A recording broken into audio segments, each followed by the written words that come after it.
welcome to this, the latest instalment in our series of interviews with policymakers, movers, shakers and promise breakers. I'm a Whippersnapper. My name is Rebecca Linford and today I'm in Brighton with Caroline Lucas, MP for Brighton Pavilion, and currently the Greens' only MP in the Commons. Ms Lucas, good afternoon. Good afternoon. Lovely to meet you. So, with 764,000 16 to 24-year-olds without jobs today in the UK today, youth unemployment is one of the greatest issues young people face. What are you going to do about it? Well, the first thing I want to say as part of my answer might not sound very direct, but it's actually about giving young people a voice.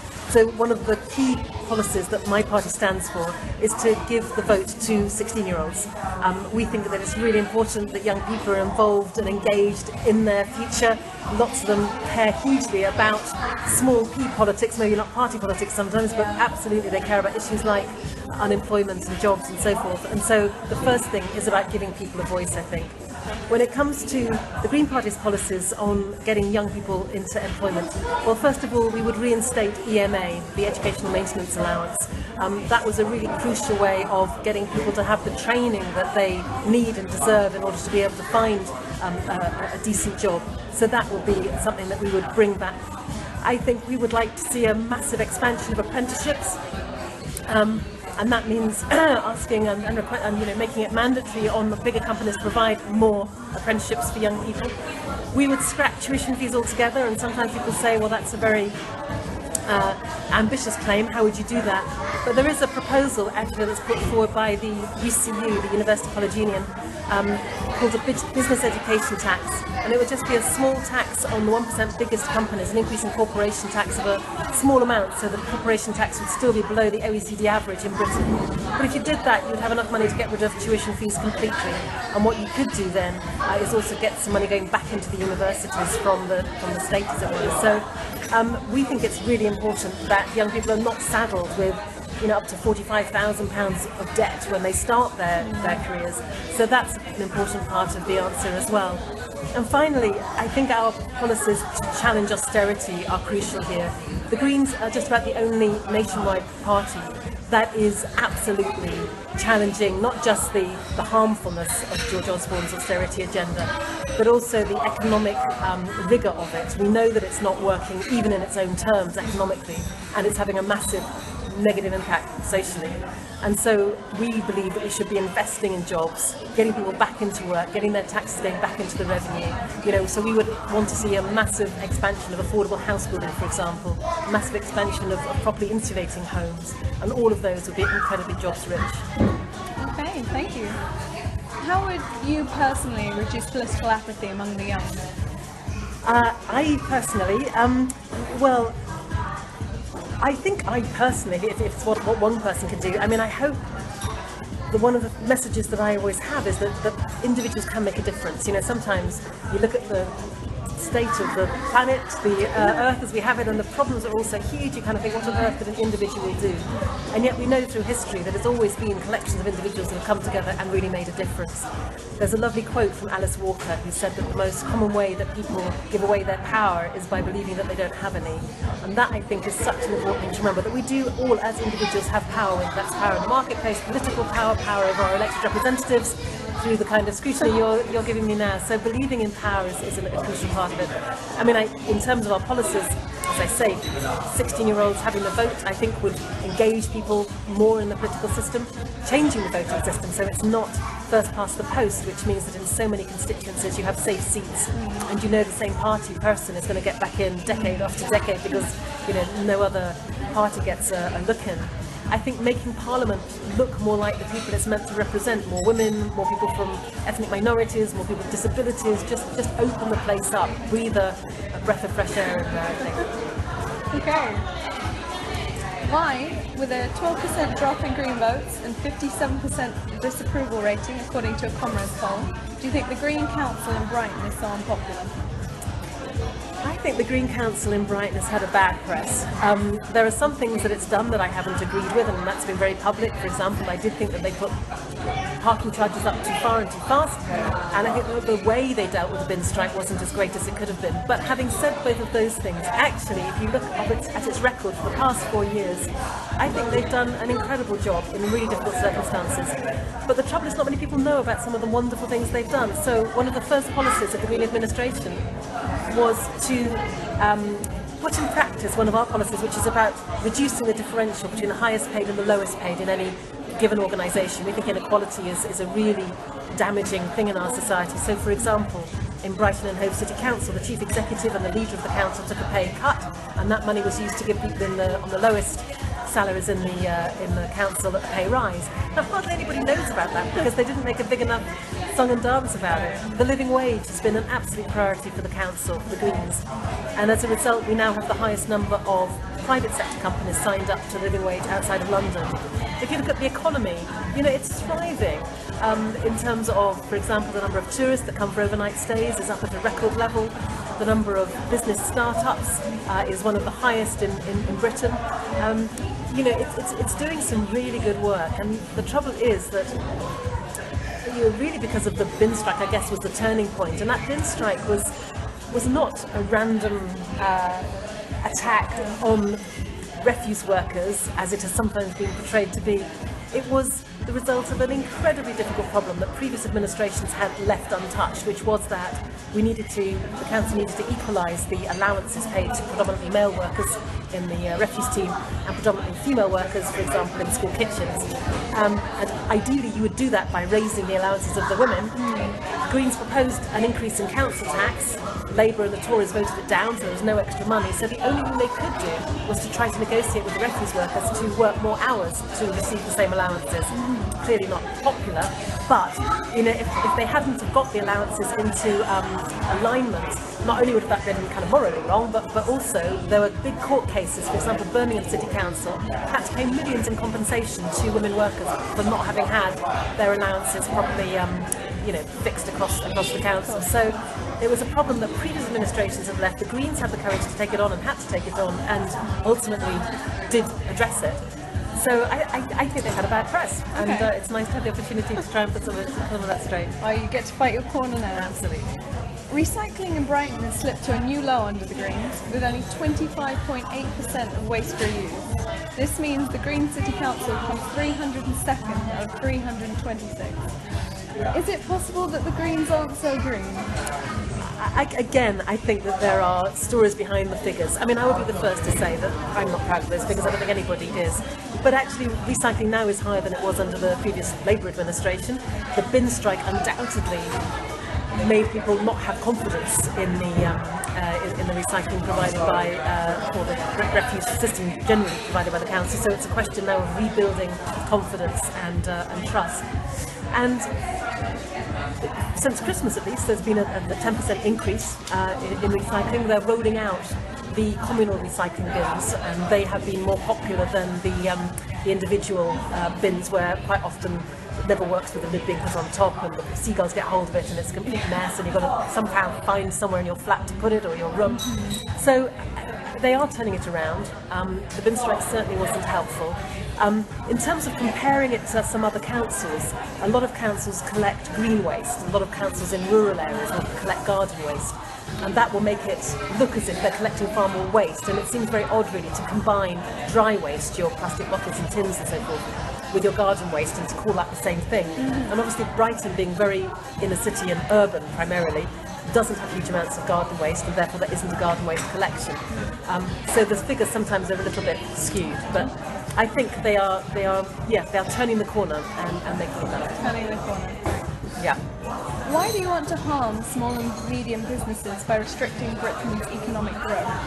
I am a champion for the Federation of Small Businesses. I was very honoured to have been appointed one of their parliamentary champions, and we absolutely believe that small business is the lifeblood of... we believe that small businesses are the lifeblood of the economy and are completely their champions. Some of the things that I've been doing, for example, is arguing that some of the very small businesses that we have in Brighton should have greater relief from rates and business rates, that we should have a reduction in VAT on tourism, which would make a huge difference in places like Brighton, which is so dependent on the tourist economy. Britain is one of the few places in Europe that charges the full rate of VAT on tourism. Many others have a much reduced rate, and I'm leading a campaign in Parliament to reduce the rate of VAT on tourism. So I think it's not true to say that we are anti-small business. We are the champions of small business. The other part of your question was about what are our broader questions about growth.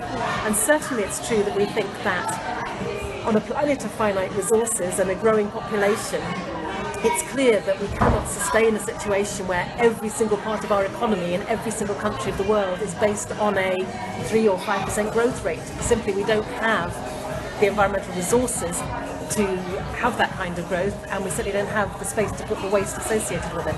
But we want to see growth in certain sectors of the economy, absolutely. The thing is, we would balance that by not having growth in others. I think that's the difference that the Greens would make. And so, for example, one area where we wouldn't want to be spending £100 billion over the next 30 years would be on replacing Trident nuclear weapons. We don't believe in having a massive increase in aviation. So the big debate going on now, do you expand Heathrow, do you expand Gatwick? We would say you expand neither, because aviation is the fastest growing source of greenhouse gas emissions, and that's one of the toughest parts of the green agenda actually, is that I think we need to bite the bullet and accept that flying will be more of a luxury than it has been for some people, at least in recent years. But I think what we're talking about is a sustainable economy. That doesn't mean stopping all growth, but it does mean that you can't have growth in every single aspect of the economy all the time. Okay. Sorry, that's a very long answer. Perfectly alright.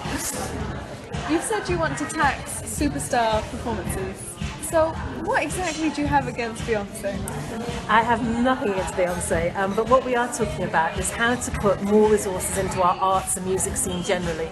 And I think when you see the amounts of money that some of these stars earn, then the idea of being able to tax a little of that and putting it back into, live music venues in Brighton, or music colleges, or the kind of support that most people would want to see, I think, in the arts. So this is nothing against Beyonce. It's everything about how do we have a more thriving music and art scene right throughout our culture, rather than just having a few exceedingly well-paid stars at the top. Fair enough, fair enough. These are tough. Thank you. One of your proposals is to give every adult, whether working or not, a citizen's income of greater value than the current job seekers allowance. Why is there any need for the government to hand out all this money? And in all seriousness, how do you intend to fund it? Let me make 2 points about citizens' income. First of all, this is not a policy that we are planning to implement were we to form a government on May the 8th. It's a slightly longer-term commitment. But what it is an idea that's been talked about for many years by different parties, in fact. And what it's trying to address is the so-called poverty trap, where currently it doesn't pay people to start to do some paid work if they're already on benefits, because as soon as they start to accrue some paid work, then they lose their benefits, and therefore you get people in a trap, really, not being able to move out of benefits. So what we're saying is that you could actually shift to a situation where everybody, as of right, had a basic income, as you say, higher. At the very least, it would be as much as, and hopefully higher than the basic benefits now. And what you would then do is, when people start to earn substantially, then you would take it off at the tax end. But the trouble with means testing, which is what we do now, is that it is hugely burdensome administratively. It's very costly. As soon as all the time in my weekly surgeries, I have people who have found a piece of work for a couple of weeks and then stopped it, and then the benefit system can never catch up because it's constantly working on the situation as it was previously, and so people go for weeks with no benefits while the social security people try to catch up with where the person is now in terms of their economic situation. In terms of paying for it, well, we're very upfront that we would introduce a wealth tax. This would affect the 1% richest people in the country. It would be a 2% tax on wealth above £3 million, and would bring in about £34 billion once it had been going, a year in the next sort of 3 or 4 years. So it's a question of political will, really, I think, that whether or not you want to tackle inequality, whether or not we believe that people should have some security in their lives, because I think another thing that this policy is trying to address is the chronic insecurity that comes from a society. We are the 6th richest country in the world, and yet we have 1 million people using food banks. And I was talking to some of the people in one of the food banks in Brighton just last week, who are explaining that, often they're using it because they got sanctioned. That means that they were supposed to present themselves at the job centre, and often for good reason. For some reason they couldn't do it. For example, in one case, the job centre had texted the wrong number, so the person had never even got the message. But as a result, they were sanctioned. They've lost their money for several weeks and simply have no safety net. And I think that when we have the sixth richest country in the world, we ought to be able to provide people with an absolute basic to live on and not have that chronic insecurity. That's a very good answer. Quick, while I'm ahead, what else have we got? Why do you think the Queen has done such a bad job, to the extent that she needs to be put into a council house, as your boss Natalie Bennett said? I think Natalie Bennett was making the mistake of trying to make a joke with the Daily Telegraph. And never joke, and certainly never joke with the Daily Telegraph. We don't think she should be living in a council house. What our policy is that the royal family should have no constitutional role in our democracy. In other words, the idea that you still have the weekly meetings with the Prime Minister and the Queen and the constitutional role that she plays in terms of signing every piece of legislation, that is just an anachronism to us. So we would want to move to the kind of system that they have in some Nordic countries, where the royal family is still there as a tourist attraction. That they have a ceremonial role, albeit we would like to see that significantly cut down. But essentially it's about saying that that there should not be a constitutional role for the monarchy in the 21st century. Okay. You aim to get rid of nuclear weapons, so what would you intend to do in the event of Britain being attacked by a nuclear armed power? For example, Russia's rise is a credible threat to NATO and the West. Well, I suppose it comes down partly to the moral argument about whether you think it would ever be right to respond with nuclear weapons. And for me, the idea of annihilating half the world, and indeed we have the capacity to annihilate it several times over, is just morally wrong. In fact, nuclear weapons, if you took seriously our international commitments, which say that you shouldn't have weapons of mass destruction, of indiscriminate destruction, then it's hard to think of anything much more indiscriminate than nuclear weapons. The question also is based on the premise that that nuclear weapons have somehow secured the peace over recent years, and I don't think it's the case that they have. And if you believe that they have, then the logical conclusion from that premise would be that every single country in the world has to get nuclear weapons. We're terribly worried, understandably so, about the idea of Iran getting nuclear weapons. And yet, I don't think we have any moral authority to be saying to Iran that they shouldn't have nuclear weapons while we go ahead and replace the ones that we have. So, it seems to me that if we really think that the best way to respond to the very worrying rise of Putin is by threatening nuclear war, then I think we've almost lost the battle before we've begun. To me, mutually assured destruction is not an end point that we would want to be going towards. So I think that we need to take the threat from Russia very seriously, but not think that nuclear weapons can be part of the solution. So how would you respond to the threat of the rise of Putin? Well, I think that sanctions have a role, and I think that it's interesting that sanctions until now haven't had that much impact, because once you start looking at sanctions perhaps in the financial sphere, or indeed when it comes to energy, those sanctions would hurt us too. And there'll be certain companies in our own country that would hurt as a result of having sanctions on Putin, but I think that means that we need to see how seriously we're taking it, and if we're serious about the rise of the threat from Putin, then we need to be serious about looking at sanctions that would hit a lot harder. But I also think that getting people around a table should never be should never be underestimated. And there are things, I think that Putin is incredibly dangerous, and obviously everything that he's done in terms of annexing Crimea and what he's doing right now are absolutely wrong. But I think we also need to look at the extent to which, in a sense, the suggestion that the Ukraine could ever be part of the EU was provocative. I think personally that was quite provocative. I think the EU should have made it clearer that there was never any serious prospect of Ukraine being part of the EU, because once you've got Ukraine there, potentially then arguably part of NATO, then that's coming right up against what Russia can see as being a threat to its sovereignty. So I think taking a few steps back and going back to the negotiating table with the EU ready to talk about things like that would be a better way of trying to bring peace to the region than rattling the threat of nuclear weapons, which I just think is going to escalate the crisis in really terrifying ways. So sanctions are the way to go? Well, I think peaceful negotiation is the best way to go, but in order to get him to the table, then I think probably tougher sanctions would be needed. I'd rather see that than the threat of nuclear war. Of course. Due to the current situation with Russia and the rise of terrorism in the Middle East, do you really think it's wise to get rid of our armed forces and replace them with peacekeepers? Again, a lot of the questions that you have are based, I think, probably on a rather erroneous article in the Telegraph. It is not our policy to get rid of the armed forces, we do think that there is a role for a defensive armed force, and we do obviously also want to see our armed forces more involved in peacekeeping. But I think as well that if you had an approach to Britain's role in the world that is not just the preserve of the Ministry of Defence, but which also looks at our aid policy, our trade policy, our whole way in which we act in the world. If we were somewhat less imperialistic in our trade policy, for example, if we were genuinely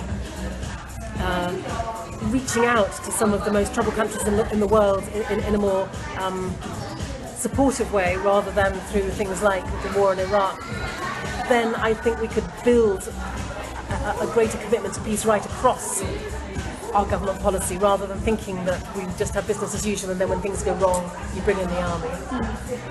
Okay, good answer again. What is your opinion on our intervention in Iraq and Afghanistan? Well, I mean, as everybody else says, the Greens were saying it at the time, I think it was an absolutely unmitigated disaster. The Greens were absolutely in the forefront of the campaign to stop war in Iraq. I think we're still paying the price now in terms of the rise of ISIS, the spread of Al-Qaeda. It's now gone to places it was never in before as a result of our wars both in Afghanistan and Iraq. So I think a great deal more humility in our international relations would go an awfully long way. Surely we need to ease our reliance on Russian gas, and we have seen in the States how fracking has led to a fall in oil prices and cheaper utilities for customers. Why are you so opposed to it? Well, again, lots of assumptions in the question. There's not much gas coming from Russia right now, actually, to this country. But I take the point that it's the case that if you don't have your own domestic fracking, people might think, well, that makes you more dependent on sources of gas from outside of Britain. But in actual fact, because the European and British markets and things like gas are so different from the US, there's absolutely no expectation or indeed likelihood of gas fracked in Britain being used in Britain. It would simply be sold on European markets at the going rate. And so it doesn't really give us the energy security that many people would argue is one of the greatest potential benefits of it. It's different in the States because it's such a huge country. It's not so linked into global energy markets, and therefore it's much more likely that the gas you frack in the States is used in the States. It's interesting that even the chief executive of Quadrilla would say that there's no expectation in Britain either that it would bring prices down. It did in the States for a while because you're using the gas that we fracked in the States, it's much more, most people would say that the geology of many areas of the States is quite different from somewhere like the UK, which has a different geology. It has a much more dense population. It's more likely to be more expensive in Britain to frack than it is, say, in the sort of vast areas of the States which aren't particularly highly populated. So I think it doesn't give you energy security. It doesn't give you lower prices. So what is it giving you? Well, I think it's giving you yet more climate emissions. And that's my prime reason for being opposed to fracking in the UK. There are all kinds of other environmental problems associated with it, not least water contamination risks, the risks of just being very dependent on water at certain times of the fracking process, which might well coincide with a time of water stress, particularly in places like the southeast.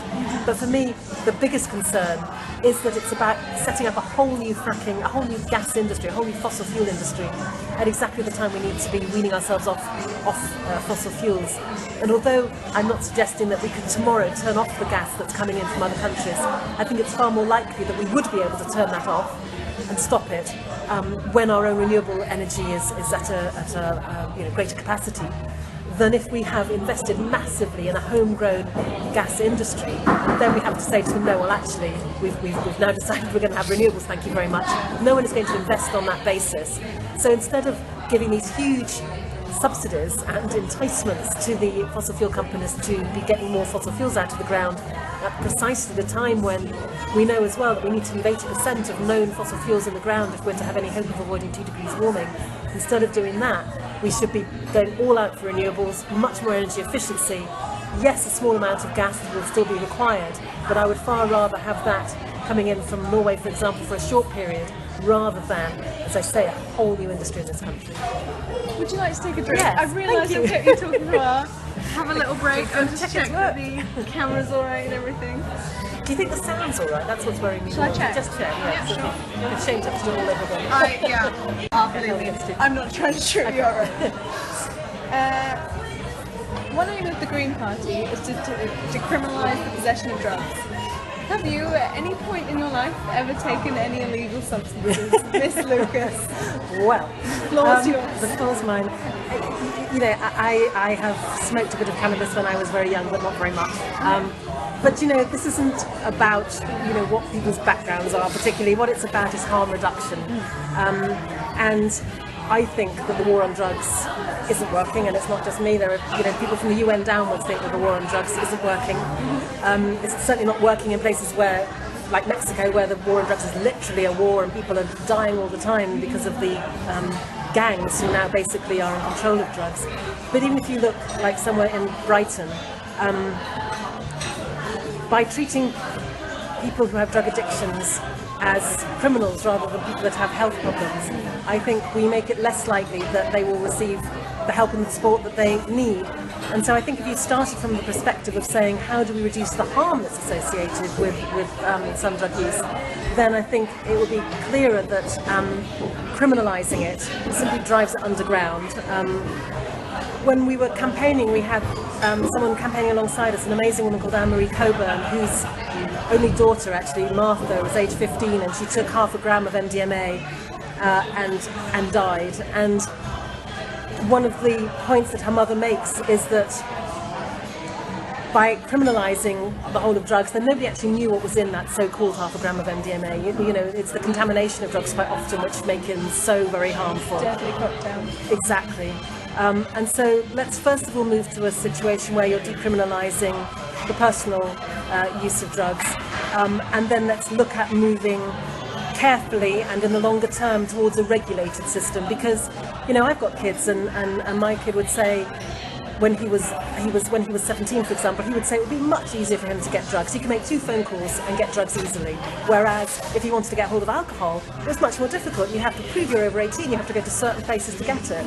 It seems to me that that's sending completely the wrong signal, and that actually a regulated system around drugs alongside a lot of education would be a better way of keeping our young people in particular safe than simple criminalisation, which drives it underground, that makes it less safe, that treats addicts as criminals, and I think doesn't keep us safe. Thank you for your honesty. Now we just have some quick fire questions. Yeah, so if you can answer as succinctly as possible, yes. And we'll see how it goes. Favourite Prime Minister? Take your time, it's fine. That's a really mean one. Maybe least awful Prime Minister. Least awful Prime Minister. Oh God. Do you like any of them? I'm trying to think back to the Second World War and the time when the NHS was set up, and the people that were in power then were probably the best we've got. Okay. Best we've had. I was going to ask why, so the NHS. Yeah, the NHS, I think that's probably the... What's your stance on the badger cull? Against. What's your stance on pharmaceutical testing on animals, even though they do help to save lives? I think we need to be moving far more rapidly against it, away from it, because in fact I did quite a lot of work on this, and I mean clearly animal testing for cosmetics end of. I think we could move to the end of all animal testing very fast, because animal tests actually aren't as efficient as you think they are, or many people think they are, and if you were to replace them with far more tests, including what you can do in vitro and cell cultures, and even some testing on volunteers when it gets a bit close to being completely safe, then that's a better idea than animals, because animals are not actually a very good replication for human beings. Okay. What did you do before politics? I worked for Oxfam. Yes. Lovely. Where do you stand on the EU? In favour, but wanting heavy reform, but we should definitely stay inside. Are you a feminist? Definitely. Of course. Opinion on Nigel Farage? Dangerous man. Dangerous and stokes up fear in people. Very dangerous. Why did you step down as leader of the Greens? 2 reasons. One, because I wanted to demonstrate that the party has lots of talent and it's perfectly possible for other people to become the face of the Green Party, which I thought was really important. And secondly, because I wanted to be able to really focus on Brighton in the way I couldn't when I was travelling around the country practically every weekend. Brighton's lovely. Do you score HS2? No. And I think I know the answer to this one. Do you believe the voting age should be lowered to 16? Yes. Good answer. One last question to finish off, Miss Lucas, then I'll let you go. Why do you think politicians find it so hard to answer direct questions? I think because people are afraid. They're terribly afraid of their quote being taken and being off message. And I think people would have far more respect for politicians that sometimes get it wrong. Maybe they say something that they then regret and say, I'm sorry. We ought to be able to have that kind of sensible and serious debate, rather than having everybody so paranoid that you have to kind of think, how will this answer be taken out of context, used against me, shown that I'm out of step with my party? People in politics just need to have more integrity and belief in what they're saying and worry less about the party line. And on that note, we've run out of time. Thank you very much. Thank you so much, Miss Linford. It was amazing and an honour to meet you. And thank you for listening/watching. I hope you've enjoyed it, and remember to tune in next time. Thank you and goodbye.